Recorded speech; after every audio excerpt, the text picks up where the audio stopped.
everybody. I originally made this tweet expecting like 5 people to respond, and now we have like 30 people here in the Discord. So let's go. But so for our first topic here, we're going to be discussing timing and priority. So as we get through this presentation, if you guys have any questions or anything you want us to go back over, I know sometimes I can talk pretty fast. Just let us know. This is a lot of this is open for discussion rather than just like a lecture. So, if you guys have any comments or anything else, feel free to say them. And other than that, then let's get started here. So, with timing and priority, there's several topics that we can start with, but I think the first thing to start with would be your goals. So when you're going into a match day, a scrim, or whatever else it might be, you have your goals in mind with your POIs, your playstyle, and your comp, which are all things that are very important to how your game's gonna end up playing out. So like for you as an IGL, you want to decide like how do you and your team want to play? Do you want to play edge? Do you want to play zone? Do you want to play a more hybrid style? And then using that in mind, you can look to pick out where you land. And then if you're willing to contest and fight for your POI or land free, if you're playing zone, typically going for a contest kind of throws away the whole idea of landing center map. You're looking to be on the map very quickly, so taking contest there is usually not the best idea. And then also when you're looking for your POI, like how well do you know the macro and the rotations out of it? Do you know how the teams around you like to play, like generally? And then the big thing would be like what compositions are you looking to play given your play style, which your POI can then also impact. You have certain niche picks out of like landslide. People like to play Loba, for example, with the vault right there, or for some of the edge picks, you have a bit more flexibility in what you're looking to play. And then Okay, so for POI, you gotta kind of ask yourself a few questions once you get somewhere and like you choose where you're landing for the day. Essentially, what you need to do is make sure you know what we're doing. If we're on Stormpoint, do we have PVE as part of the POI? Is that something we have to do, or is it something we can give away? Are we at something where we have a little like gimmick almost, where it's like a pylon where we have the only charge tower on the map, so it gives us an advantage right off the bat? What are the main POIs around us? What do they like to do? For example, we'll just talk about like Mill and Down Beast kind of coexist together most of the time. So they have roughly the same timings and can just do the same things. What do they want to do? What do we want to do? And you also have to start thinking about like your rotates in this aspect. If you don't have ring console, if you do, are you able to read the ring off ring 2? Do you need to wait for zone 3 knowledge? Stuff like that. And also a big part of it is how long a POI takes to loot, right? So a zone POI is going to be significantly faster than an edge POI overall. The largest thing I think to take away from when you're choosing a POI is it doesn't need to define your comp by any means. It more needs to define your playstyle. Because you're not going to be playing like a Jurassic and then go around running edge. There's no point in that, right? You're already in the center of the ring. You want to make your choice off that. Which that kind of segues good into the next part of looting. So this is just rough numbers of what you should look for when you get to a POI. A zone POI should be looted in a minute at max to a minute and 15. Edge POI should be looted under 2 minutes, no more. So what makes a good and a bad loot path? A bad loot path normally does not have everyone meeting up at the same location in the end of it, and everyone kind of has to wait like an additional 10 to 15 seconds for you to get where you need to go, especially given some POIs that have really, what's the word for it, impassable terrain almost, where you have to go around rocks or whatever it may be.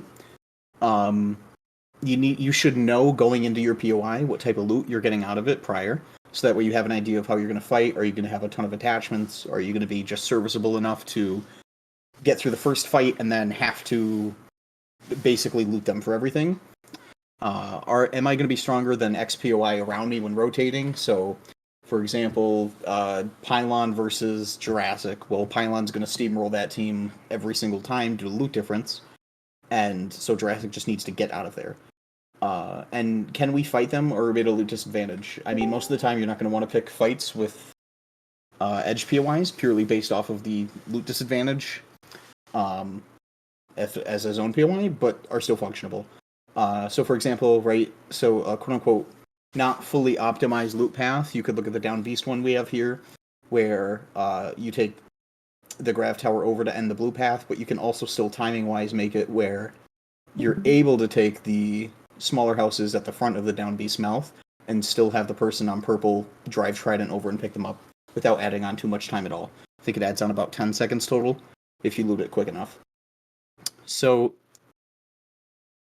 that about sums up looting pretty well. If you have any questions or anything, feel free to ask. One other thing to add on to, so like she mentioned having your whole loot pass, like all three of them converge on one location. A really good example of that would be Zeus. So Zeus, you have the best balloon in the game, and ideally you're gonna have all three of your loot pass end on that because it's such a natural rotate. Like it's in your POI, it gets you across the map in an instant, and it's like such a strong place for your team to all end there together, which is something to kind of really keep in mind. A lot of times, like some of these loot paths will look to maximize loot, but then you'll have someone running directly south, kind of away from everybody else at the end of their loot path. So there's a lot of that extra time spent where you're spending 15-20 seconds getting everybody back together, or your teammates have to wait for your last person to get together, especially if you have like a car or something. Like this is adding a lot of time, where if you just have better planned out loot pass, that's something you don't really have to take into account as much, like that extra time of getting everybody together here rather than everybody being like naturally ending their loop pass in a similar way. And yeah, I mean, Mac, if you want to start on priority, we can kind of go from there. Yeah. So the next thing to keep in mind is priority. So one of the topics for today, is, like as a whole, is priority here. So there's a bunch of things that dictate priority, and in general, you can kind of summarize them between three things, which is the zone, the lobby density, and then the terrain. So, for example, for terrain, a POI like C note will have negative levels of priority to like an Elrod zone, for example, whereas a zone that ends on C note will have the most insane levels of priority. Like literally, it's in their POI. Like they don't have to go anywhere to do anything. Then you also have lobby density, so that this is kind of this will vary from lobby to lobby, like especially skill level to skill level. So like for example, in at LAN, especially like LAN finals, winners bracket, like the lobby will be very dense very quickly around POIs where the zone is ending or where people think the zone is ending. So that will make that area of the map incredibly like dense with a lot of teams, and it's something where as a zone team you have to be very quick and you have to understand like, okay, we might have good priority to this, but there are other teams that are trying to jump our priority by maybe skipping loot, looking for like an evac rotate early, or like using a cannon or something to get to kind of jump ahead of us in their priority, which is something that you really need to keep in mind. It's not as relevant in like CC or like collegiate women's comp or anything, because like none of us really know how to play to that level, but it is something that as you get up the echelons of skill level, that is something to really keep in mind here. And Shook, I'll take it away. Cool. This funny zone. All right. So this is going to be kind of an open-ended one. I just want to start with I'm just going to ask the question, what do you do in the zone? And I kind of want to hear some input from you guys of where you would want to play. We're going to say we're playing out of Barometer for the zone, and you do have ring console knowledge for at least zone 2. So based off of zone 2 knowledge, I'll just call on Eclipse first. Eclipse, you get to be my guinea pig here. Based off of zone 2, where would you think would be an ideal place to play inside the zone? Put him on the spot. Yeah, I know. Come on, Eclipse. I believe in you. Oh fuck, I've been muted. My bad. I was saying that based on this, if you have high prior, you can play on the bridge on Devastated, or you just play into Launchpad. Okay. Like just a first zone call, you'd expect it to be pulling towards penis. Yep. Oh yeah. Okay. I mean, yes, 100% I agree. I think another good thing to think about zones when you're looking for them, right? Obviously, this is a zone that doesn't happen too often, but it is some of the stranger ones we get. You need to be able to play abstract places, right? So if we're in Barometer and we have this rotation where we know where zone 2 is, we can take our time and walk up after Coastal's already into Pylon. And what we should look for more than anything else is playing a choke if we can. So in this one, there isn't a lot of chokes, especially given the timing of Jurassic will keep theirs for free. Pylon will normally control their choke if they don't go towards the other ones. Hang on a second. Yes, slasher. Yes, most of the time when you're holding a compound outside a pylon, your main goal is to get the KP that comes your way, right? Which is the idea of playing in a choke. You just are able to hand yourself point after point, long as you're able to take the fights and stabilize correctly, which is really important, right? So, because if you can get yourself at least in zone 2 and get yourself there, right, in a solid spot where you can rotate from afterwards, right, with the Valkyl, evac tower, uh, bang smoke, stuff like that, and find a way to rotate. The biggest thing that you have to do is look for something you can play. So, like, given the zone, since it's really weird, there isn't too many options, but that's when you start defaulting to the weird rocks and shit, especially if you're playing a Newcastle team, that gives you way more options. Which I don't know how many people in here are Newcastle teams or anything like that, but it's an important thing to remember. If you're running that character, your whole advantage is you now have more options open to you than really anyone else, because you could just put your back against a wall, throw a wall forward, and then fight your way up. If anyone else has any spots they would like to play in the zone, please let me know. If there's anything they think is really good, really bad, anything like that. Feel free to ask about it, ask questions or anything like that. I believe at the end we are sharing the whole PowerPoint, so you'll at least have access to that. Yeah. So one more thing, I think that this zone demonstrates a very good example of as an IGL, like even as a zone IGL, there'll be instances where, so a lot of times when we discuss teams and how they like to play, we talk about edge and we talk about zone or we talk about hybrid, right? But if we're a zone team, like when Shook and I were putting this together, we were discussing how we would play this out as pylon, and like realistically, you take like the triple buildings like near like I'm pretty sure you guys see my cursor. So you guys would like we take like here, like the wall, like up here, or something like maybe a spot and launch pad or something, and that'd be great. But then as a zone team, very quickly the zone pulls away from us. Now ring 3 is this, and we are across the map.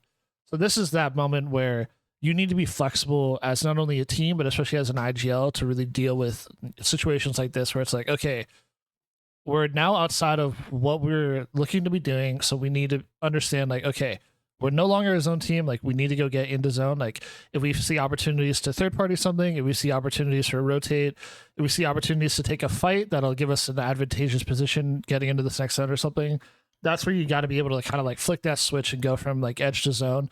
And you do it a lot in the inverse. So in this zone, if let's say you're like a Northpad team, a Beast team, like an Elrod, you know, Zeus will probably be here early, to be honest. But like one of these teams that isn't getting into this zone early, and especially a team that's playing for ring 3, they're going to be coming into this top side over here in balls. So they're now getting into zone, and then the zone's ending on them. So a team that is playing edge through these first couple rounds are now completely flip-flopped, and they're playing zone with where the zone is ending like directly in front of them, which is also then goes to show like if you're in a situation where you don't get priority to get into a zone, like a spot, play for zone 3 info. These zones are so common, like not this one specifically, but just like in general of a counter pull. Like how many times have we been playing a scrim or a CC or BLGS or whatever, and we think it's this zone, and then it just hard counter pulls across the map and we're just fucked. Like that is such a common experience for a lot of us here. And if anytime like you get a falter in your rotation, some team's holding you out, you're not able to get into zone, you kind of lost your priority to things, like just go play for ring 3. Like ring 3 is just so critical. Like the team we're coaching right now, Shook and I, FSC, like if we ever hit like a falter or bump in the road, it's just like, all right, just relax, like take a deep breath, go grab ring 3 info, and then play it from there. Like ring 3 info is so incredibly strong right now, especially. But that's definitely two things to keep in mind here. Like your playstyle is not something that's set in stone. You can play edge as a zone team given ring pulls, and you can play zone as an edge team with certain ring pulls. Like that's something that a lot of teams really get wrong. Is we were talking with Frosty, the IGL for FSC, and like there'd be some times where we wouldn't be doing the dirty work to get into zone. We would just look for like a cheeky Valkyl to cross map, or like look for an evac tower, like, you know, like a quick and dirty little rotate just to try to get into zone. And it's like that can work sometimes for sure, and there are plenty of teams that do that and it works, but it's not consistent. Like sometimes you have to take these fights, you have to clear your edge, you have to look for these opportunities, and like even if you're playing, fucking Watson, like sometimes you gotta get in there and go take a fight, put down your gen, and just stand on your gen and just take the fight and defend the spot. Like there are times where you got to be able to just be flexible and do what you got to do. It seems like there's quite a few questions in the chat right now, so hang on a second. I'm trying to read through them. You guys don't. You can talk. Like you don't have Yeah. to. If you have a question that you genuinely want answered, feel free to ask it, and we can talk Yeah, about it. I'm not always looking at the chat. So if you guys have a question or comment or anything like you want to talk about, just let us know. Cisco, could you elaborate on the Watson stuff more, if you don't mind? Yeah, you were saying how you could like turn your back and like walk on like castle wall. Mhm. So, like there's certain spots I know Watson can kind of do the same thing, but like you don't really have the cover to do that. So like say like you were like how Astro was saying earlier, like you guys had to rotate in and like hold down a spot, Yep. like certain So spots like that. I think a big thing to remember, right, is most POIs in Stormpoint, at least, you're not really looking to run a Watson from. Maybe like one or two of them total. Like it's very viable. Most of the time on this map, you're just looking for a cat Newcastle. So on maps like Stormpoint, where it's a lot more open, you want the Catalyst if you can have it, especially purely based off wall alone. Watson suffers from this one thing of the moment that her gen has LOS, right? Another team can shoot at it or anything like that. It just screws up your whole game plan unless you have hundreds of Altic cells and you're in inventory, right? You're at the mercy of having a really good alt placement and hiding it. So I think she definitely provides that opportunity, but in a much worse way. Newcastle provides it in a much more of a like a reset way, right? So if you get to a spot and it's like, okay, we're here, we're setting up a wall, and now we need to reset. Newcastle enables that more than any other legend. Watson enables being sustained in a spot. Newcastle offers resetting and setting up the spot instantly. That's kind of the like TLDR of that.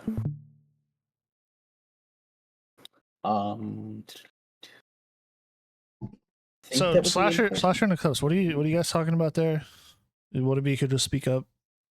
We're just Jasper asked if you ever play Ring 2, like for Ring 3 scan from Pylon and then evac or Valkyl, and basically the conclusion was probably not. You probably won't be able to get it and do all that. It's very No, you could sketch. probably do it from like even Jurassic. It's risky. If you were Like- landing like far, like hard edge, you basically what I said is you have to be the last team into Pylon if you're gonna do that, and at that point just hit it somewhere else. Yeah, Yeah. so if you're, for example, like in the example I was talking about, because FSC usually lands pylons. Like if we're the pylon team and we have ring console, like this is a zone where we have high priority to it. Like we would just be going to it. It does counterpull, but that's kind of where like you need to be able to be flexible on it. And the issue with if you sit top pylon for 2 rings is you're gonna have these other teams that are stronger than you are. Like Barometer is gonna have a lot more loot because they might go like Barometer, Coastal, then Pylon. So now they're gonna be purple shields looking to fight you, or teams kind of the same deal. So it's like you have priority to a zone, even though it pulls away. Even if you think it might pull away, it's still better to just like go get a spot, because if it doesn't pull away, you should be confident in your ability to like kind of be more flexible on that edge there. But I can understand kind of where he's coming from with like asking for playing for Ring 3, but it's like you're kind of putting yourself in a blender to an extent, because like Pylon is such a natural rotate for a lot of these teams in on a zone like this, where like you are like kind of the what's the word I'm looking for? Like Pylon is the point where a lot of these teams are going to converge on. So like even if you're sitting top Pylon, like there's not a guarantee that you'd be able to get like Ring 3 info and like get a rotate off later. And I think one other thing that this also ties into really well is like when you get to when you look for zones like this, you want to make sure you have a good default spot every single time of what you look for. Like for us personally, ideally, whenever we see this type of zone, we aim for default in Lagoon and then move in from there so we can get KP and then move. Lagoon, for those that don't know, is this little island right here. Yeah. Because everybody has a different name for it. Yeah.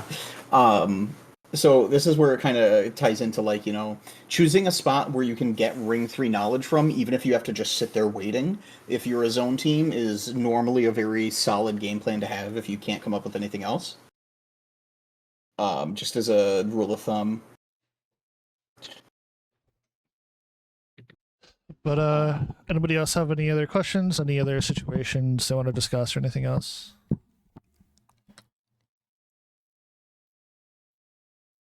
All right.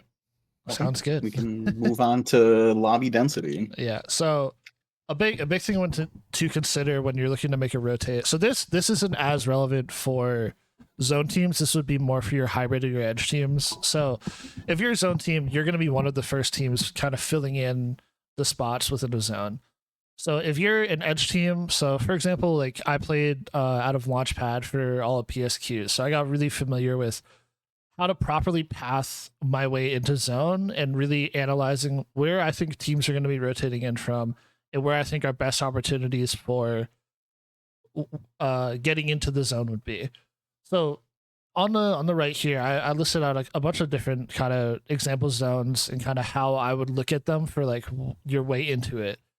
So your really common example that you're going to see, which you can apply for most POIs, would be like this one here, where you have your north and south. So depending on the split of the map, your north or your south could be the side of the zone that's going to be more dense with teams. This could be more edge teams or hybrid teams coming in later on in the zone that are all going to be kind of fighting through the same area.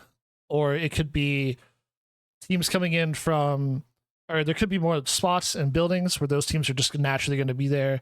And then it's just things like that to consider in. So a really good thing to look at when you're looking at team density for Stormpoint especially, but really every map, is the chokes. So on Stormpoint, you have so many chokes in these maps. So like a really good example, like using this top example, this is pretty even split. Like you have this one choke here where there's gonna be a lot of teams going through. Like this right here is gonna be like so incredibly chock full of teams here that are wanting to get into the south side. But north has so many natural rotates for teams because the teams up in this top right quadrant, they have the height advantage. So a Valcold, a Balloon, an Evac or whatever, like you can get from top of Stormcatcher into top Launchpad or even the cannon here with just one Evac. Like there's so much ability for these teams on this top side of the map to get into this north side of zone. And a lot of what's also going to influence this, which is something we actually didn't write in this, but I just remembered off the top of my head, was look for Evo caches. There will be a lot of times where you can track how a team is going to rotate based on Evo caches.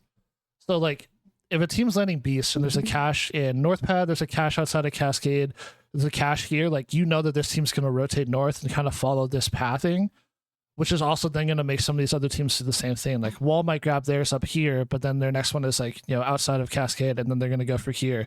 So a lot of these teams are going to funnel in through caches, which is then going to make them also then funnel in through the same areas as they get into zone here. So if you're going for a less dense side of zone, you might not get as many opportunities as caches, but you might only have like one team to really look out for. So an example I used was, this is later in the presentation, but I was landing Mill in a scrim, and based on the caches, there's a lot of caches on this north side and the kind of the center side of the zone, and I knew that south side, the only team that we're really going to be worried about here was like maybe Barometer, C-Note, or the Launchpad team.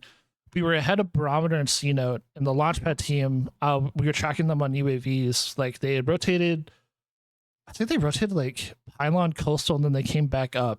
But like ultimately what ended up happening was we came in through this choke here, and it was just this Launchpad team here on the south side. Every other team had rotated north because of the caches, the ring consoles, and these other things. So like their opportunities to get more Evo had made a lot of these teams all pull in one direction, which then opened up a side of zone where we have one fight or maybe two fights that we could take to get into the zone.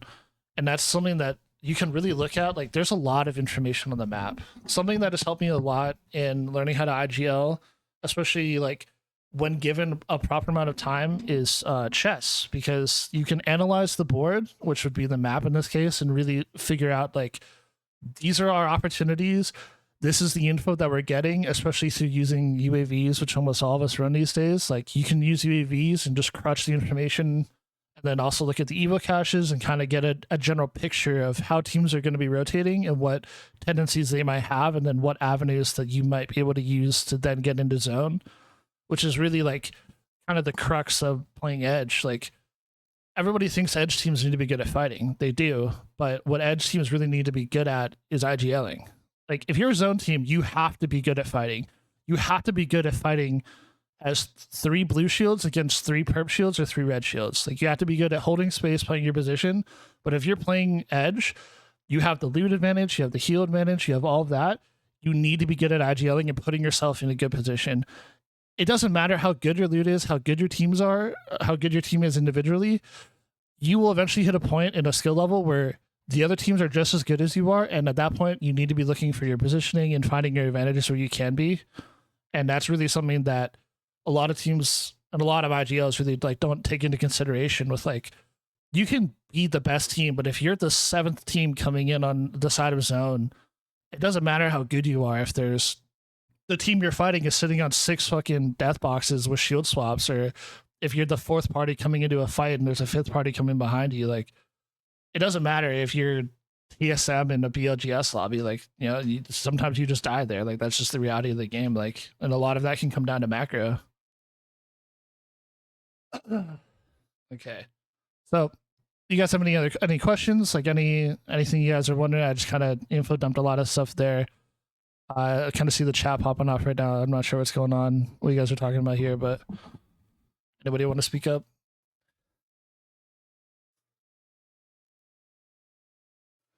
They're just Don't be coping. don't be They're- don't be shy they're- now. I'm really coping about zone right now versus edge. What's the code? um, What's the sauce? So it seems like we're having Jasper wants to retire from zone and be more. I mean, you have to be good at fighting to play this game at a comp level, though. That's the thing at the end of the day, right? Playing from zone, it basically, basically the big thing that you have to remember more than anything else is you have to be able to be good at fighting at a disadvantage always. You will almost never have the. I think the only time I've ever seen our boys like have an advantage in a fight is if we get handed a mythic bin. And like even then it's like, okay, we're at purples now most of the time, or maybe red if we're really, really lucky. So just being able to recognize what style fits you best is really important as well. That's about the only other thing I wanted to add on. Yeah, I would. So most of you guys here are IGLs or want to be Agree on top. IGLs. Yeah, I would recommend playing all 3 styles. I would play edge, I'd play zone, and I'd play hybrid, and just get experience on them. Because even if you don't end up sticking with one that you're just like trying out, it gives you a better idea of the game and how to play it out. Like, I like to play zone, but through my time playing edge and hybrid, like I've learned how these teams play, and especially how to track these teams. If I'm a zone team, my biggest threat is the zone pulling away from me and some triple red team with 15 batteries and 40 grenades rolling in on me, and it doesn't matter how good my positioning is. I'm just going to get you to a dift or whatever. And like being able to track these teams and keep an idea and just like a general like game clock in my head of like, okay, this is a team that like they should be coming in from this side of zone, and this is a team that we should be looking out for. Or like, especially now with like the mythic pill, like, okay, this team's gonna have the mythic pill, like they're gonna have like 2 pack guns, they're gonna have triple reds. Like these are the things that you really need to be looking out for. But like as an IGL, like step out of your comfort zone. Like do things that are uncomfortable, but it'll help you learn so much. Like in the other games that I play, like I'll play like roles that I don't play, but it just gives me a better understanding of like how the game plays out in those situations. And it's really, really good. And it's gonna suck. You might lose a lot of MMR and EEC, you know, trying to play something you're not good at, but like at the end of the day, like you're in it for the long run. Also, it's scrim MMR, bro. Who cares? You know? Yeah, scrims are for practice more than anything else. Always remember that. Yeah. Don't be too No, mad on about a that scrim result. topic, Yeah. Like I was told one thing with like edge. What I was told by a coach before, like instead of like playing to fight, you should be playing like for your next spot in zone. I've Yes. kind of like ended up as like a hybrid play style. However, when I'm given zone, I take it, of course. I've kind of just been taught where like if you get given the opportunity to just play zone, you just play it. Yeah, 100%. Like, yeah, okay. Because so like right with zone, you're making the what's the way to put it? You're putting the formula together of how to win the game already, right? I'm already in the end game spot. All that I have to do is just win the fight. Versus Edge, where you're having a much more like reactive type of play style of having to constantly be fighting, finding new spots, moving from them, going to the next one, etc. Well, so the big thing when you're playing hybrid, for example, like let's say like using my personal example, when I played Launchpad, and there'd be zones we have priority for. We're letting Launchpad. We have God loot. Like God himself came down and gave us that loot, and then God also was like, "Here, have the zone as well." The only thing that comes down to at that point is our execution. Like we have everything at our disposal to do it. When you're playing zone, out of Cascade, out of Jurassic, since we're on Stormpoint mainly discussion here, like you're exchanging the loot for your positioning on the map. If you're playing an edge POI and you happen to get zone, like just go take it. Like your loot is good given where you're landing on the map.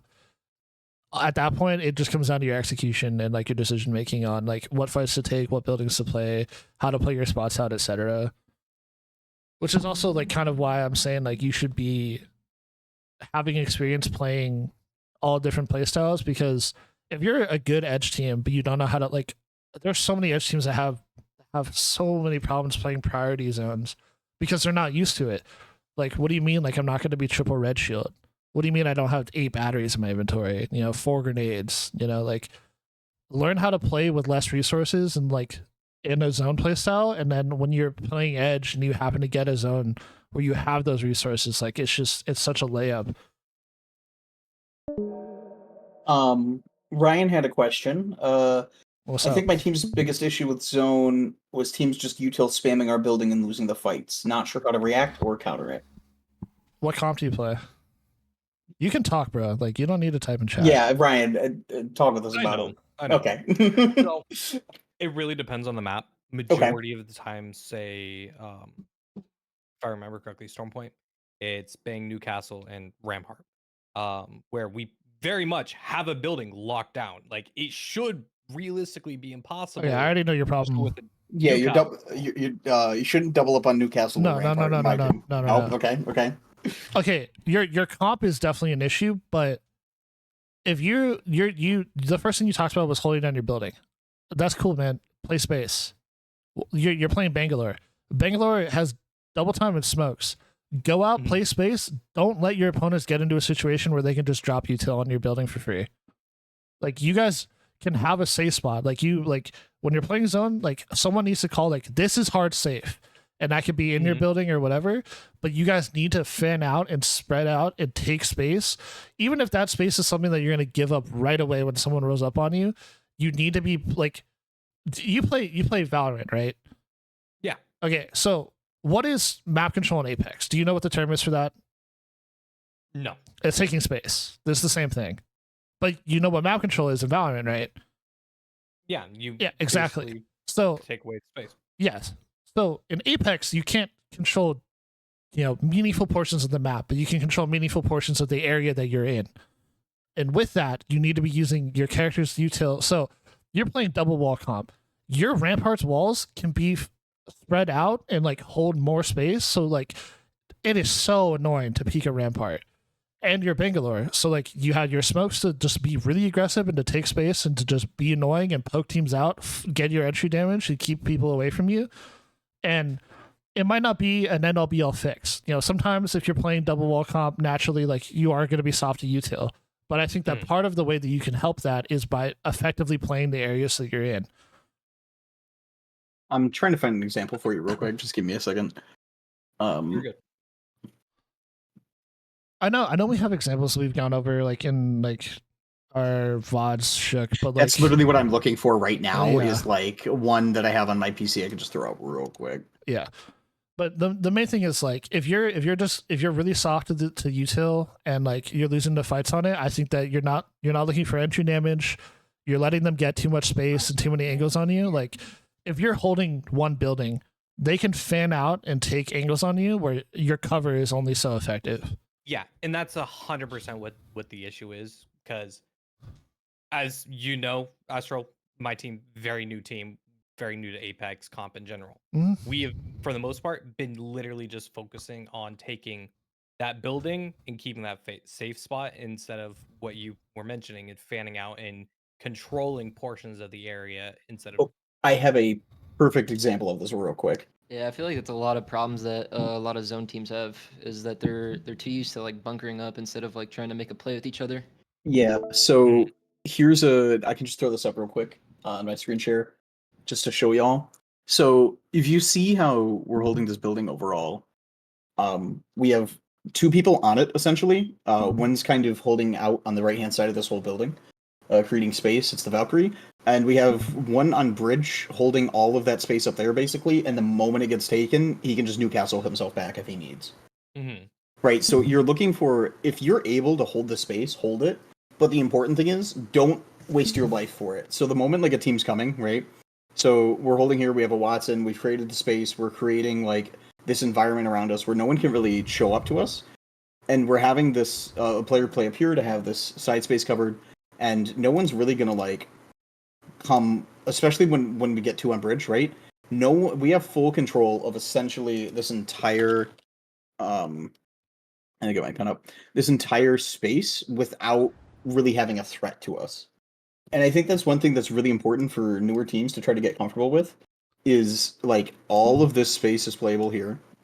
And like that's everything basically on here. We have full LOS of. And there's going to be no teams really. There's going to be what, one team playing cart maybe a team at the other end of bridge, maybe one down here. So you're looking for as much space you control without like dumping too much util, or just essentially holding it with your guns is like the best way to do it in my opinion. Just being a nuisance to everybody, right? That's what your goal should be at all times as a zone team. Be the team that no one wants to fuck with. Okay, hold on. I actually have another good example. Let's see. So this is a very old clip. So this isn't recent. This is from the start of this year. But this is when I was playing. So in this clip, so in this game, we're playing Launchpad. So we're playing Launchpad, we're doing PvE. At this time, my favorite thing was to get PvE red shields, right? So it's this zone here. Hold on, let's go back when I opened the map here. Alright, I know I do it soon.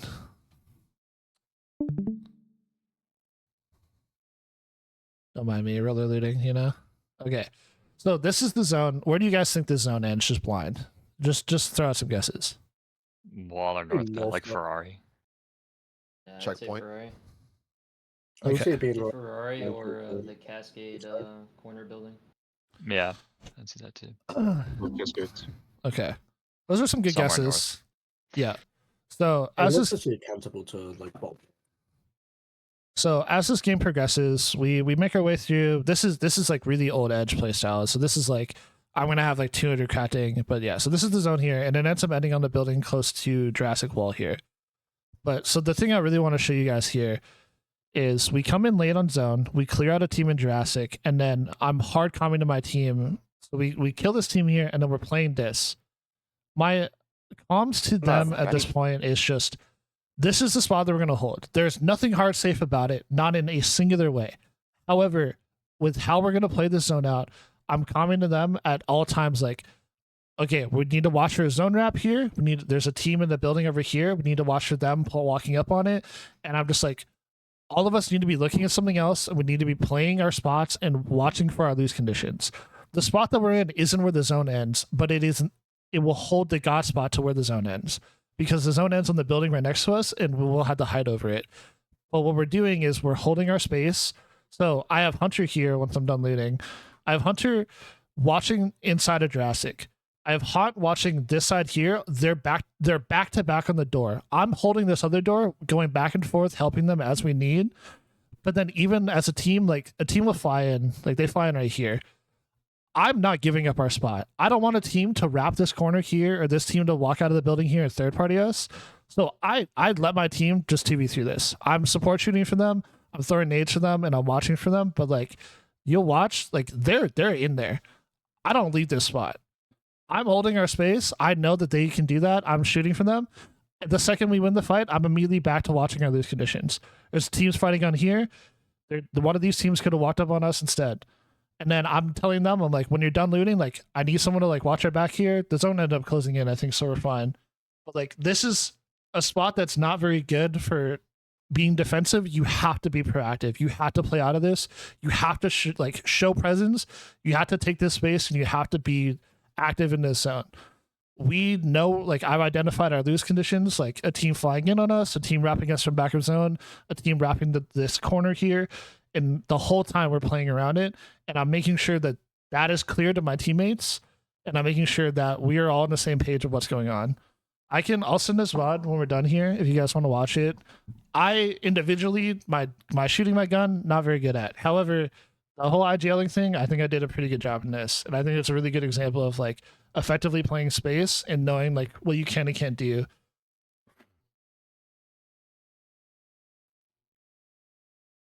Do you guys have any questions or anything else with kind of info dumping here? So yeah, just let us know, like, yeah, anybody's getting confused here or want anything else to go back over, anything else? You guys are quiet. You guys can talk, man. I'm curious. Do you think for a spot like that, anything changes in the environment that we have today, where some of the meta has shifted, more people are playing kind of I don't know how to describe it. More people are playing zone, I think, than they did then, and playing small is kind of more commonplace than it was back then. Do you think anything changes as far as how you would hold more open space like that? I think if you're naturally we were an edge team, or we were more a hybrid team. Like, we're playing edge in that situation, and like most teams these days that are playing like edge or hybrid are still playing Bangalore, and Bang gives you an incredible ability to hold space, to stall for time, and to just clear your side of zone. The rest of your comp, like, we don't have the horizon to just like go take fights, or like you still have Cat, like Cat'll let you do a lot of the kind of the same things that you're doing there. The difference really is just like you have Newcastle instead. I think a lot of it is in the principle of how you play the spot. Like, it's almost agnostic to what comp you're playing. Different comps will have different strengths holding situations, but I think really it comes down to like how we were rotating together using our util. The main thing was almost at no point was any two of us overlapping what we were looking at. Like, that's the biggest thing that I see a lot of people do. Like, even like high level teams that I've been coaching, like, I'll pause sometimes in a VOD and I'll watch 3 PLQ LCQ players staring at the same thing. like bro, like, not all of you need to be looking at this, man. Like, please. But yeah. So one thing that actually I can talk about real quick, Ryan, since you're talking about how to properly use Cat and stuff, she's honestly probably one of the easiest legends in the game to use utility for easily.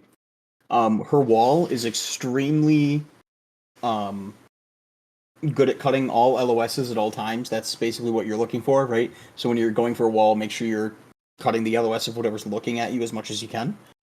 And she's really, really good at holding doors. Essentially, what you do is once you get into building, you're just cycling around taking doors on repeat.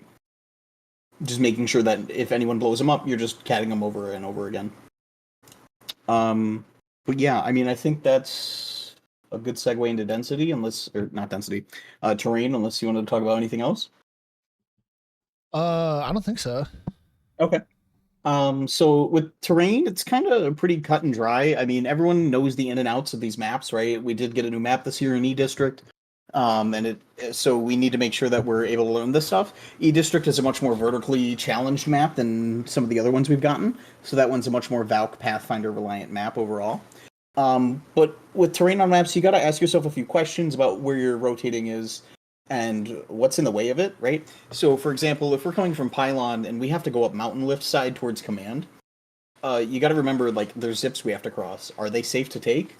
If they're not, how do we cut this LOS the whole way up through smokes, catwall, or whatever it may be to get to the spot we need to get to? Do we have evacs? Do we have a Valk? And stuff like that. The biggest thing that I think I see almost every player struggle with is using terrain to cut LOS, right? Because if you can use that to your advantage where no one's looking at you as you're crossing, that's great. If you can duck behind fence lines, houses, pyramids, just whatever it may be, anything you can do to get to your spot safely is the important thing. using util as much as needed, smokes, catwall, Newcastle Q, whatever it may be. That's the important thing more than anything else, right? You need to make sure you can get to your space using terrain to cover you, and it's important to think about how you get there. One question we came up with is, what is the biggest piece of terrain on the maps? It's universal across every map. If anyone has the answer, feel free to say it. Height. Okay, good idea. Any other answers? Out of bounds. Pretty close. Okay. Over the mountains had to like decide for chokes of the maps. Okay. Okay, Al said buildings. Any other guesses? It's really obvious. It's the ring, Yeah, it's the zone. right? Because the zone starts off as soft terrain, and then the moment we're in zone 4, right, it's now become hard terrain. You can't cross it really anymore without dying. Yeah, and if So- anybody does cross it, they're walking out of it with 20 flesh, you know? Yep. The only exception to that is, I will say, up until zone 3 closing with Pathfinder teams being able to zip through. But really, even then, like, that's only up until a certain point in the game, then it becomes not an option anymore.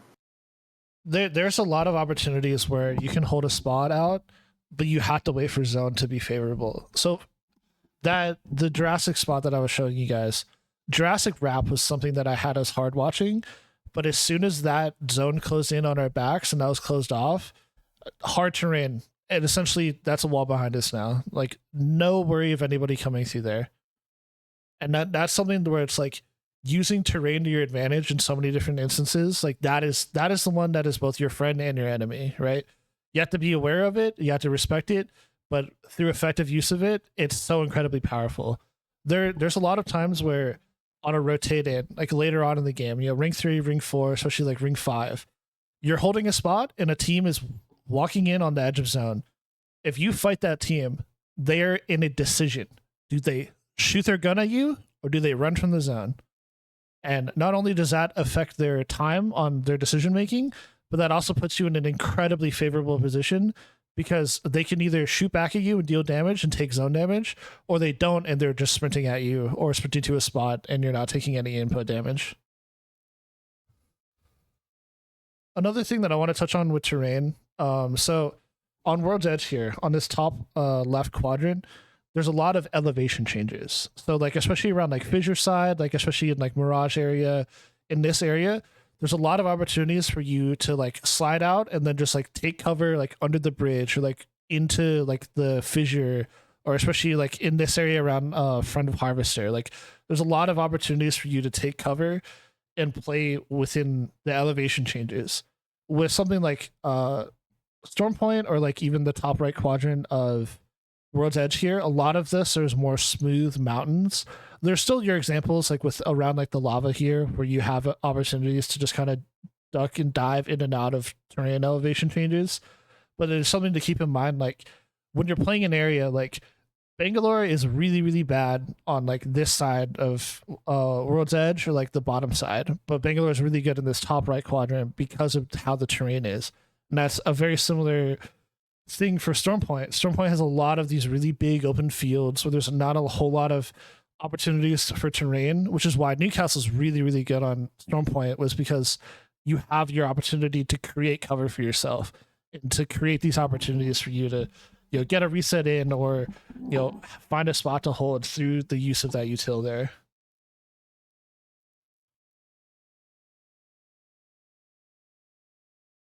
Shook, do you have anything else you'd like to add, or anybody have any questions or anything? Not really. I mean, terrain is kind of like natural once you play the game for a bit, right? And once you're getting into like the higher level of CC and stuff, it's pretty cut and dry once you play the maps long enough, right? We've been playing World's Edge for how long now? Like 4 years. 4 years. We understand the terrain pretty through and through. It's just making sure that you always put it into practice, right?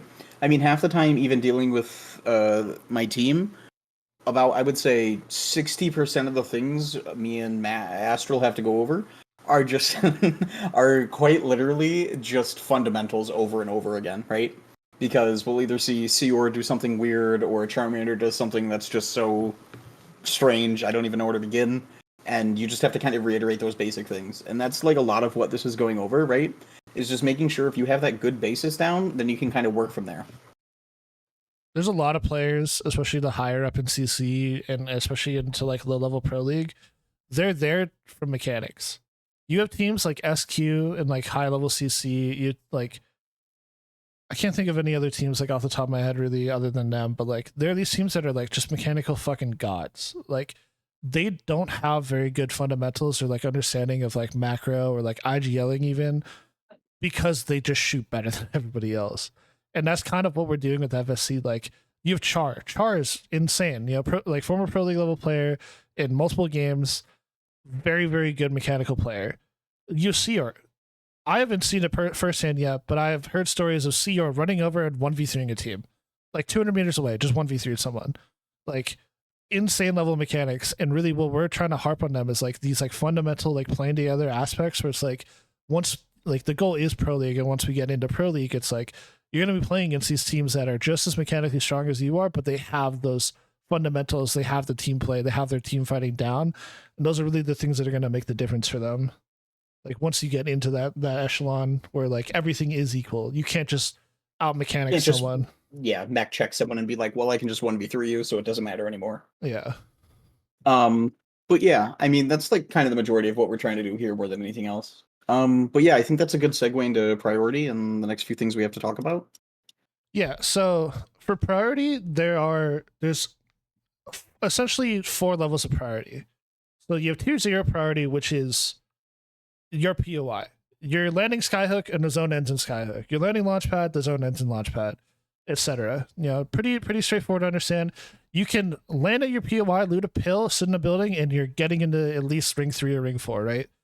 And then your first level priority, aside from that, would be the ones directly adjacent to the zone. So you have the POIs, which are generally something more center map or just around you, that are their first natural rotate would just be right into your POI. And then from there, your tier 2 is something that's not directly adjacent or something that there might be a team or two in the way.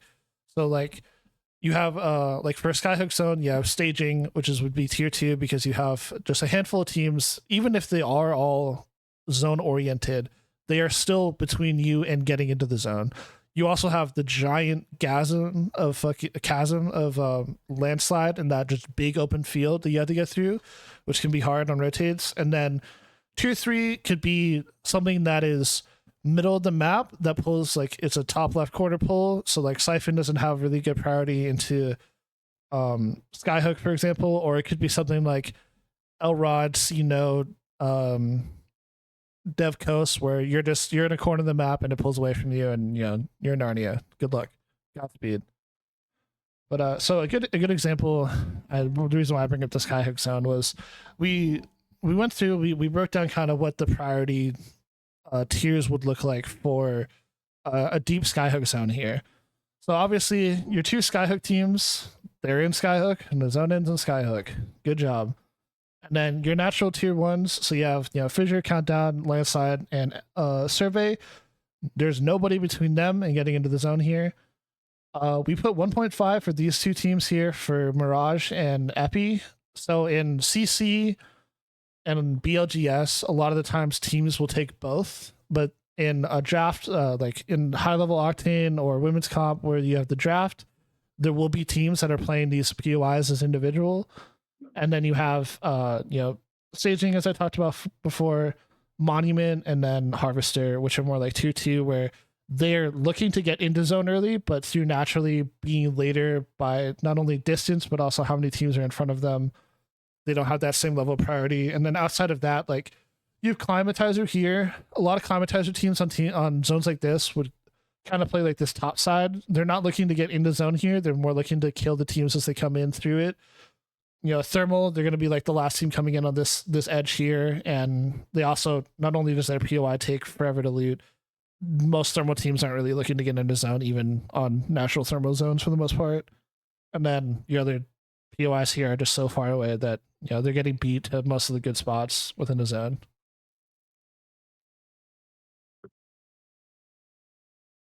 Do you have anything to add, Shook? Or not really. Else? I mean, sums it up relatively well. I mean, most of the time you're just looking for getting as good of a spot you can if you're playing zone, right? But yeah. Okay. And then so this is we're getting into the timing part of things now. So like a big thing, timing ties in really well with everything we've already talked about. So we're not gonna like go over the same things over and over, but there is some differences. So like what timing comes down to more than anything else is like what POI is coming up, or what's coming up, what POI you land at, what ones are around you, and what their timings are, of how fast they loot and where they're going.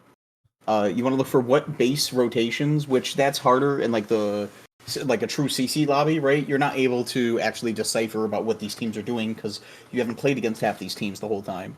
But what you're able to do is when you get into the higher end of like CC finals and stuff, you can kind of make game plans prior, where you can look at like, okay, so for example, this team lands in Monument and does this rotation the same way every single time into Landslide, or whatever it may be.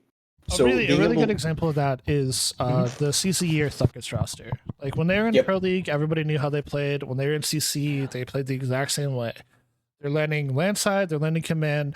They're gonna hit ring console. They're gonna pick up 2 guns and a stack of shield cells, and they're gonna go to zone. And that's something that you can keep in mind when you're landing around them. For example, in LCQ, the team I was coaching, we were landing a Stormcatcher. We'd watch them leave command out of the top with an evac, or sometimes run out of the front and like down the hill or something, but like usually out of the top with an evac if they had it. And that's something where as you get into lobbies where you're like, if you're in like a true league format or a tournament where you have these teams you're playing against a lot, you can study these teams and how to learn how they play, and that can a lot of the times affect your timing. If we're landing Stormcatcher, we know that CCE is leaving within less than a minute of landing, then we know that if we don't have ring console, we can just go run over there and go get their ring console if they have it. Yeah. And the other thing is, that ties into that, right, is pacing off of other teams. So in these lobbies where you don't have teams you play against often, basically game 1 is a very good indicator to figure out what's going to happen, right? So if one team's running the lobby, or it may be the teams around you go to X, Y, and Z in this fashion, just basically being able to like kind of read the room and figure out what to do. It's a very important thing to be able to do. And just kind of figuring out your priority to zones is a big factor of it too, right? If you have low priority, you're not going to be fast. You can take things a little slower, and just see where to go, right? Now, just saying, for example, right? Let's say you're playing out of Pylon and then going to a North Pad zone. You should still have good enough priority to get Spider Choke at the absolute worst. We've been able to do it multiple times. I know where we get Armory and other good spots in the actual zone itself, and that's one thing you should aim for, is don't just, if a zone's far away, don't screw up your timings because of it. See what you can do to either make the rotates faster or more efficient. There will also be times, I talked about this a little bit earlier in the presentation, but like through use of like evacs through like certain characters, through like Valkults with ult excels or Pathfinder with ult excels, like you can jump ahead of rotations. And the other thing too is like timing will affect your priority. If you're a team that rotates really quickly, even if you're landing at a POI that's farther away, sometimes the team that's landing at the closer POI is taking their sweet time. Okay, then ignore them. Just fly over them, just run past them and go get a better spot in zone than they are. Like timing is really this fourth dimensional thing that is a lot of times really hard to kind of quantify, but it's just something that's so important because it affects like everything. Do Like what? there have been can I comment on that? Like there have been like so many times where I've seen a team like looting their POIs and we're like, yo, let's just like walk past them. Yep. Yeah, And exactly. then we just take their prior. Yeah, because at the end of the day, remember, right? If they're being slow, just walk around them. You don't need to fight them. Like there was one time where we were landing a Devastator and there was a team in Echo and we just like crouch walked past them. It's like, yep, we're just gonna like leave. And that's a good point, Green Bean. Genuinely, time is the one thing in this game that is extremely finite, especially with ring closings, right? You have to get where you want to go before the ring finally closes, or you're just dying, right? So it's really important to figure out what you want to do. But yeah, I mean, I think that kind of goes on the next slide just fine. with the POI and looting. So this is kind of a rough timer for every POI on World's Edge and how long they take to loot and when they should be looking to rotate, right? So most of these, as you can tell, the zone POIs are about sub-minute each. And everyone else is above a minute itself. The other thing you have to remember is the goal of each POI, right? So Landslide, for example, their goal is to get out of there so quickly because Countdown, Fissure, Staging, Harvester, Landslide, all of these people in Mirage, everyone over here has this idea of we just need to get out of here. And then go. Yeah, like Thermal, for example, most of the time, most of the loop paths I do for that are about 1:45 to 2 minutes, and that's getting almost everything. You're able to really, really take your time with the edge POIs and then move your way forward. But then you also have POIs like Dome, where it's situated on an edge, but it just has such a small quality of loot that you're looting it quick enough. Quantity. The quality of loot is good. Yeah. My bad. I got the words confused. The other thing too with also the timings on things is evo caches. There's a lot of times where sometimes, like for example with Thermal, like they'll be like over here. You'll have an evo cache like in there, so you just have to send your kid out in Narnia to go get that, which will add time to your loop path. Or it happens on a lot of these POIs. Like Skyhook is notorious for getting one on like the top train tracks. Like that's so far out of the way from where anybody would actually be going in a loop path. That'll sometimes add time to your looting. But that can also be used to your advantage if you're one of these other teams where it's like, okay, like their evo cache is up there, like they're gonna go out of their way to get it. Or then you can also see, oh, that is really far away. They're just gonna go for a more natural one, which might be in Countdown, which is also something that you can kind of keep in mind, and a little bit on like the tracking that I was discussing earlier with where these teams are going to be. But yeah, I mean, more of this is just kind of thinking about like what is going to happen and how long everything's going to take. I mean, there's really not too much more I want to talk about other than that for this slide. And I'll let you get into your whole what this one is. All right, so I'm like nicely going over the fucking roster changes right now with this one. All right, so rotations in terrain and how they play into timing. So this was me going over a scrim and the macro and game plan here. So some of these X's here, I'm pretty sure this was an evo cache, this was an evo cache, and we were landing mill. So this was a scrim I was playing. I think I was trialing with someone. And I was kind of breaking down like where I think that some of these teams are going to be going. So this map was split in half. So these were the teams that I was concerned about where they're going because they'd be on a similar timing as us. The rest of these teams, this was a Stormcatcher zone. The rest of these teams were teams that were going to be getting into the zone before us and teams that I knew that I wasn't as worried about. So we rotated down from mill to here to grab UAV.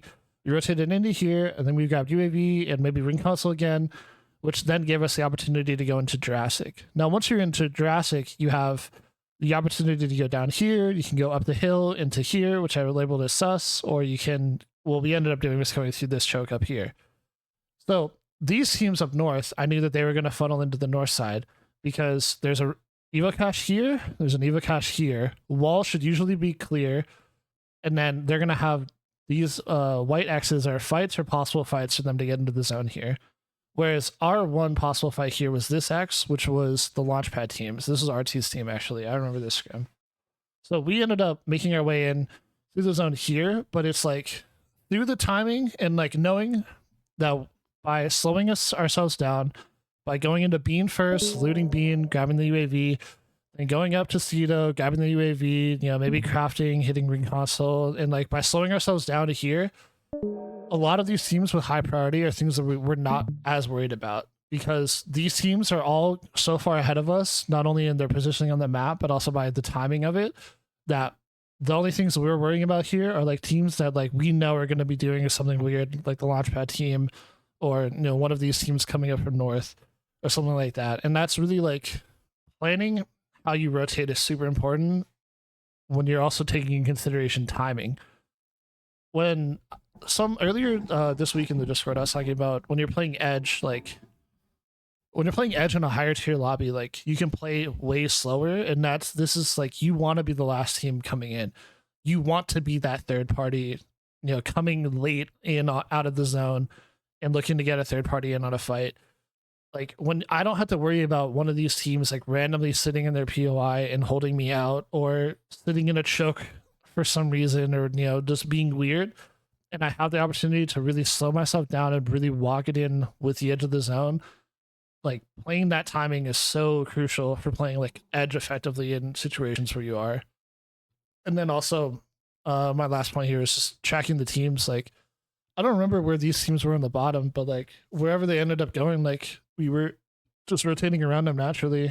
And it's just like when you're playing Edge, like kind of keep track of some of these teams that you might be running into. If you're landing Launchpad and you're doing all the PvE, like there's only one team that's going to be stronger than you or as strong as you on the map, and that's Elrod.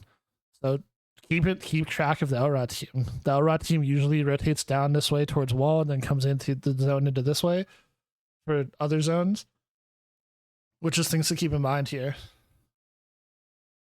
Yeah, that's this is what I call a schizo post. Schizophrenia on full effect. So my apologies.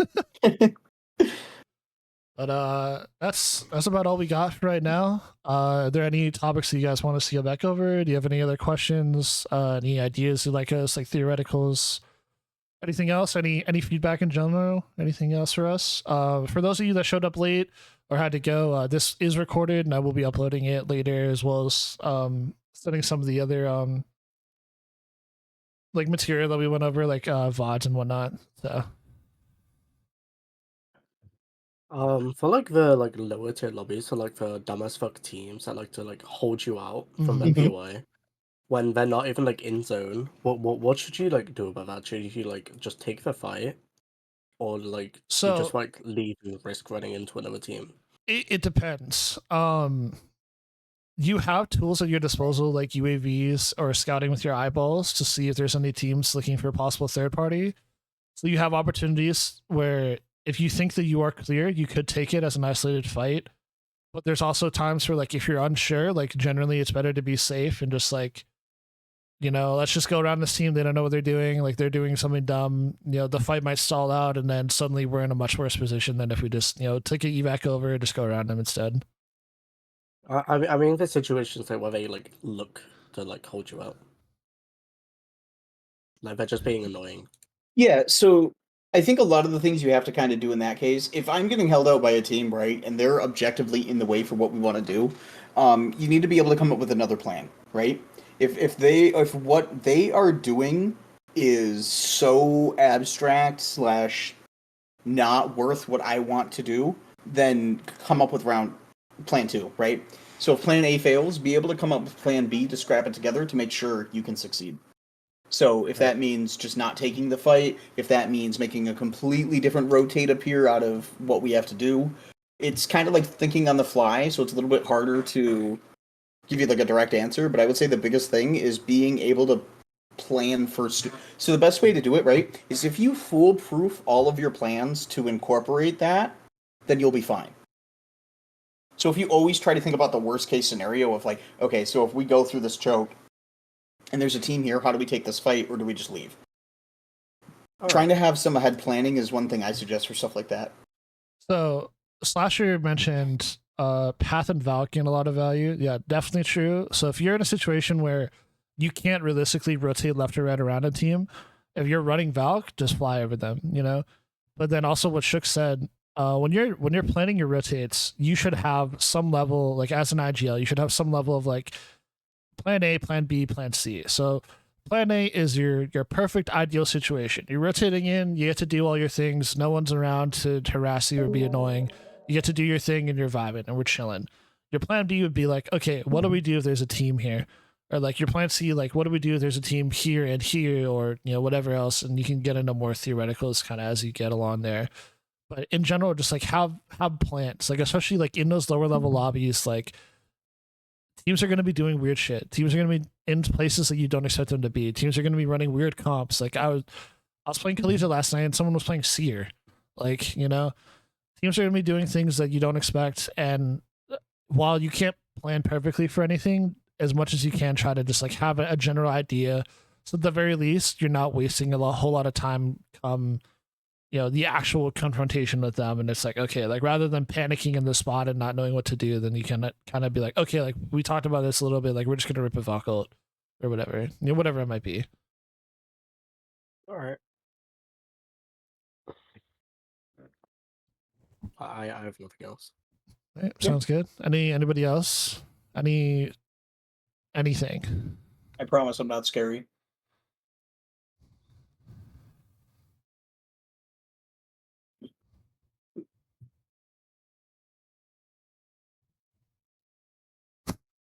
Silence is deafening. Well, thanks for coming, everybody. Yeah. As far as prio tiers, what kind of impact would you say that like a POI like Zeus with the balloon or POI like Mill with the trident, that kind of thing, has on the prio tier for like farther zones? Do you think that is like a significant enough thing to be considering? Yeah. So if I was landing at POI with a car or like Zeus with the balloon, I would make a specific priority map for that POI. So rather than like going off just kind of like the generalized like tiering that I had done here, like for each POI and even each comp in specific, or like even if you get like multiple evacs, like your level of priority can change. Like out of Sky West, I was playing thermal zones early with, we would get like 3 evacs. Sometimes we get 4 evacs. Like you can evac off top height, you can evac off of fissure, and then you evac out of the choke, and now you're in back thermal, and you're there like minute 20 on ring 1 close or something. Like you're there early. So a lot of that will come down to just like when you're in a POI, like just play it out, and you can think critically about like what you have available, or like if you have access to a private code, or if you know someone that does, like you can kind of test out your rotates and see kind of what timing you can get to things. And what we were showing here is just like generalized. Like there's a lot of specifics, yeah, like you mentioned for cars or balloons and whatnot. So just go in and do a little bit of groundwork there. On that topic, I would personally be giving Overlook prior to a Skyhook zone. She can just hit the 2 balloons, and that pretty much gets you to like Skyhook within like I don't know, like a minute from Overlook, without needing any evacs. Yeah, for sure.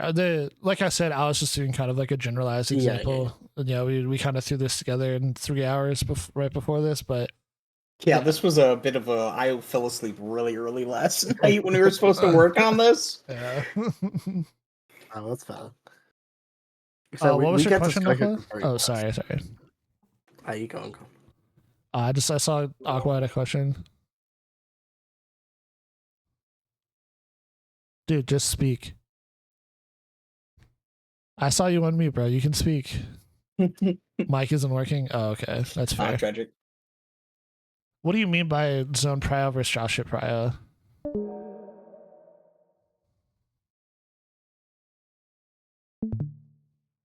You said 1 second. Okay.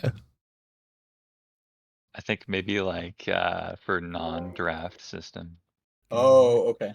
Hello?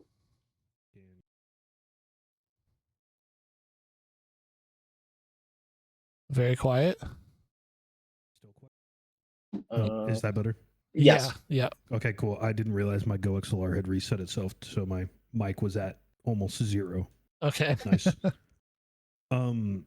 So it was something that like I had talked to Darkside about it a long time ago, and it was essentially like, say you're landing tree and it's like a monument zone, right? Yeah. But dropship is coming from Clima side. Technically, you would be playing zone most likely out of tree regardless, or say more so like a staging game, I should say, because that's a little bit closer and it makes more sense for a zone prio idea.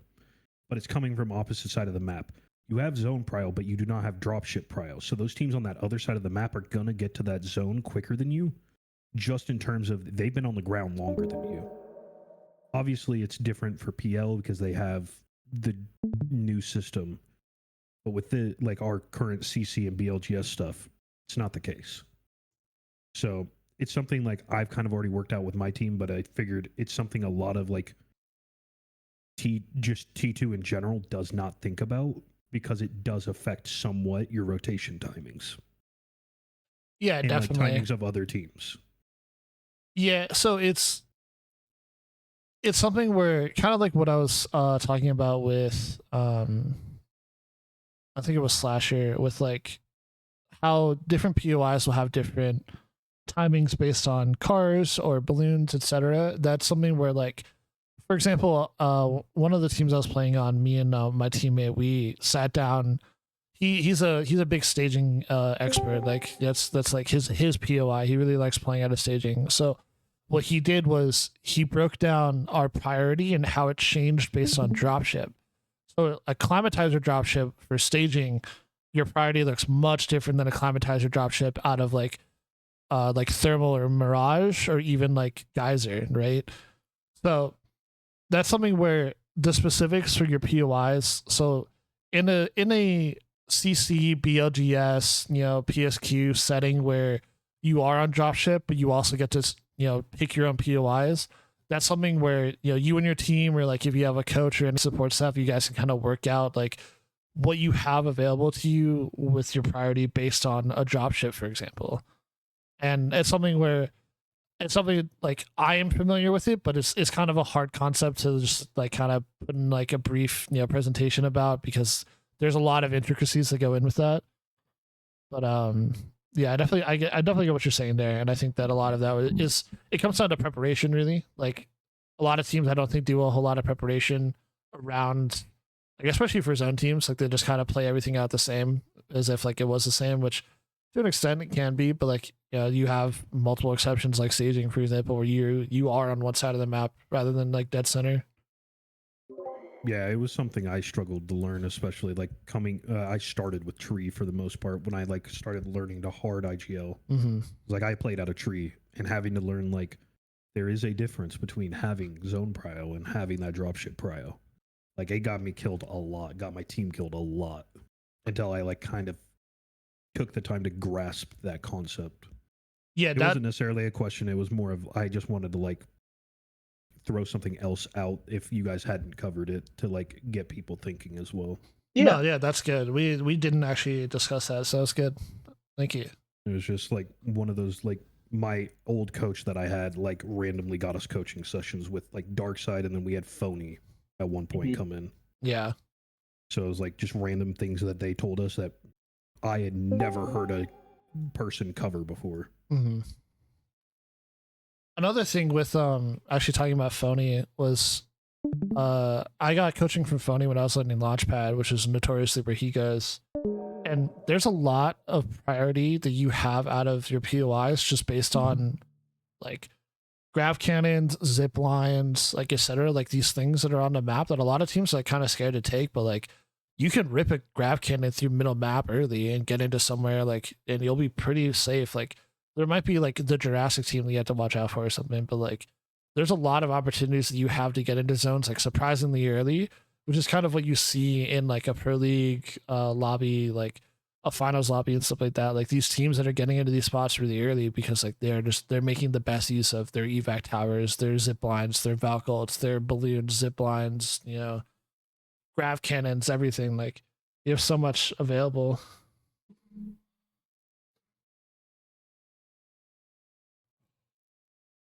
But yeah, I do want to say thank you everyone for coming though today. Regardless, we really appreciate it. We didn't expect this many people, so it's nice to see people are actually interested in what we say. Yeah, for sure. I definitely appreciate you guys all coming out. Like I said, for anybody that showed up late, this is all recorded, so I'll be uploading that soon, as well as with any other material that we had presented. But if you guys, still have time, you want to pick our brains, have any, burning questions, even not necessarily about what we talked about here, but just in general, speak up.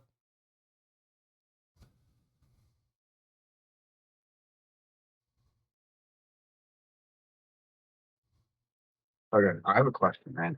So let's just say theoretically you're playing like landslide, and you want to, and it's like a zone where you have to rotate through harvester. If with like rotate through harvester and like go up towards like the right side of the map. Regarding staging, man, they should like never beat you like past the tunnel, man. Like you should not just have to, you should just never have to be worried about that because you should just always be faster. Are you talking about going from, you said landslide to harvester, that tunnel over there? Yeah. Yeah, so you should, staging, most of the time, the way staging loop paths are set to do anyways, is they all go towards grandma's / mirage side most of the time. Okay. So you don't have to worry about it too often. Landslide should be faster than staging in every single way.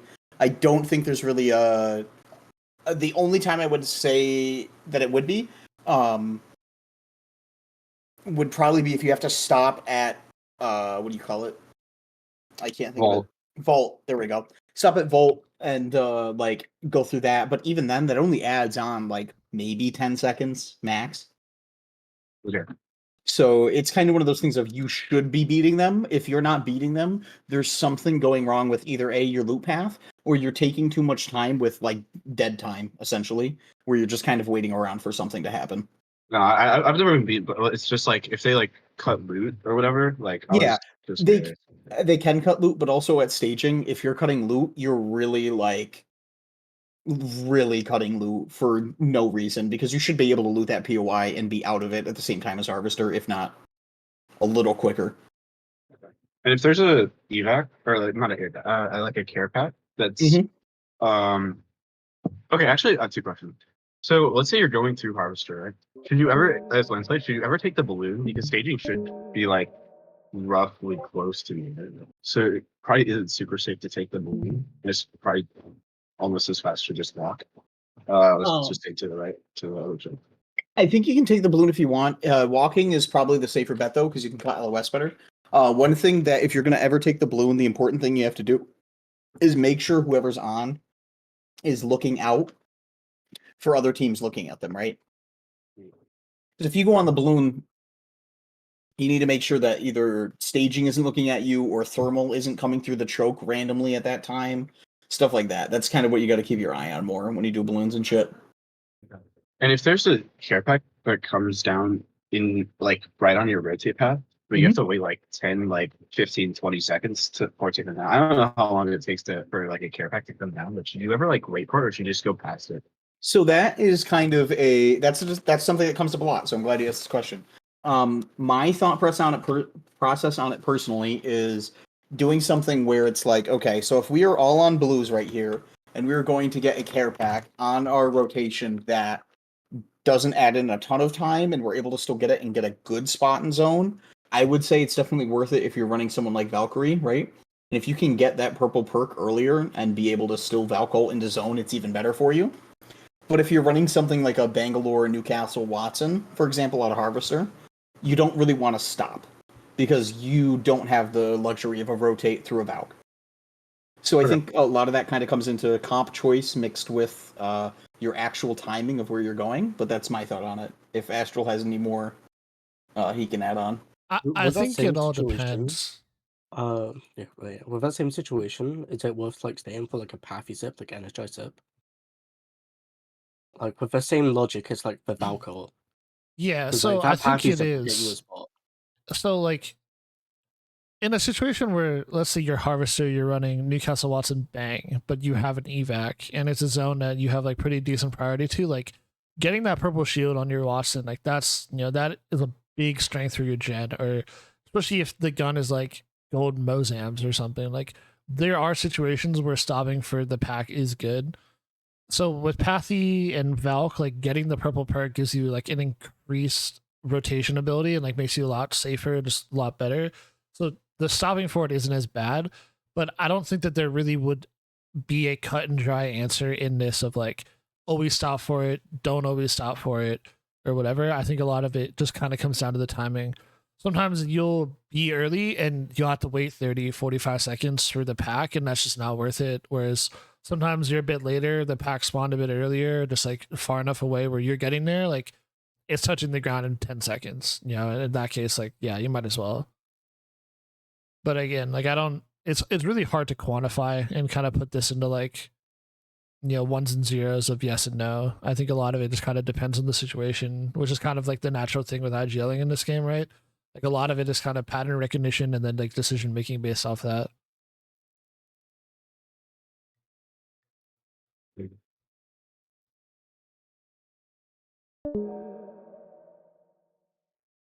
Oh, we lost Shook. Welcome back. Sorry about that. My Discord crashed. Nice. But these are good questions. Do you guys have any more? By all means.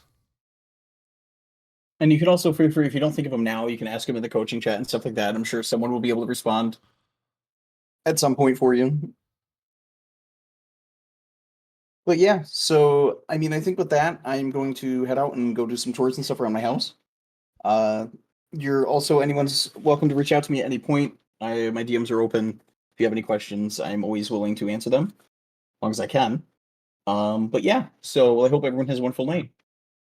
Yeah, just once again, I want to say thank you guys for coming. It's great for you guys to be here and show interest in this. And if you guys have any feedback for me on something that could have done better, presentation or otherwise, my DMs are open. Or if you have any other coaching questions or anything else, feel free to ask. But I appreciate you guys being here. Yeah. With how short notice you said it was, I think it was really good. With what you've been able to prepare. Well, thank you. Thank you. Next week should be a little bit better because I'll have a lot more time to actually get my stuff together of what people are looking for with micro and stuff like that. That one's going to be definitely a lot more fighting and that type of stuff. So I've got to go warm up now. I've got to do it in an hour and a half. Ooh, have fun. All right. We have I think it's knocked in there for some reason.